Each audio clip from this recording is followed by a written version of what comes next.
Social media viral এই গানের জ্বরে ভুগছে নেটিজেনরা। এমনকি সব বয়সী গানপ্রেমীরা মেতে উঠেছেন ঠিক একই সুরে।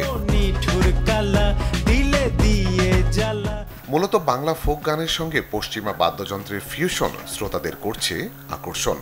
এই গানটিতে কথা ও কণ্ঠ দিয়েছেন সঙ্গীত শিল্পী আরজিন কামাল, আর এর সঙ্গীতায়োজন করেছেন ব্যান্ড দল মিউজিক্যাল জয়রাইডসের সঙ্গীত শিল্পীরা। আমি একটি ব্যান্ডে কাজ করি, মিউজিক্যাল জয়রাইড। তো প্রথম দিকে আসলে আমি ব্যান্ডের সাথে, ওরা আমার সাথে কোলাবোরেশন করতে আমার সাথে কাজ শুরু করে। এখন আমি একজন মেম্বার ওই ব্যান্ডের। একদিকে গানের সুরে যেমন পশ্চিমা স্টাইলের নাচ মুগ্ধ করছে সবাইকে, অন্যদিকে চোখের চশমাও নজর কাটছে আরজিন কামালের। আলোচনা জানান সে চশমারই রহস্য। গ্লাসটা তিনজনের একই রকম গ্লাস থাকে, ওটাই ইউনিফর্মিটিটা।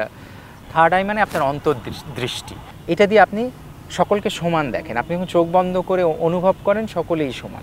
মুসাফির গান দিয়ে চলচ্চিত্র অঙ্গনে শুরু, তারপর গিয়েছেন প্রিয়তমা, রাজকুমারের মতো সিনেমাতেও। আশিক ভাই আসলে আমার একটা গান শুনেছিলেন, গানটির নাম ছিল বয়স 18। ওটা আমার প্রথম রিলিজ ছিল, আসলে আমি ইউটিউবে রিলিজ করি। আমি তখন যেহেতু আমেরিকা চলে যাচ্ছিলাম, তখন আমি ভেবেছিলাম যে একটা গান রেকর্ড করে যে আমার বন্ধু বান্ধবদের জন্য, কারণ ওরা এই গানটা এতবার শুনতে চাইতো, তো যেহেতু আমি চলে যাচ্ছি যাতে ওদেরকে আমি পাঠাতে পারি গানটা, তো গানটা করে আমি MP3টা পাঠিয়ে দিই সকলকে। এক দশকের ক্যারিয়ারে 50টি মৌলিক গান উপহার দেওয়া আরজিন কামালের ইচ্ছে বাংলা সঙ্গীতকে সবসময় তুলে ধরতে চান আন্তর্জাতিক অঙ্গনে। আলী আফতাব, চ্যানেল 24, ঢাকা।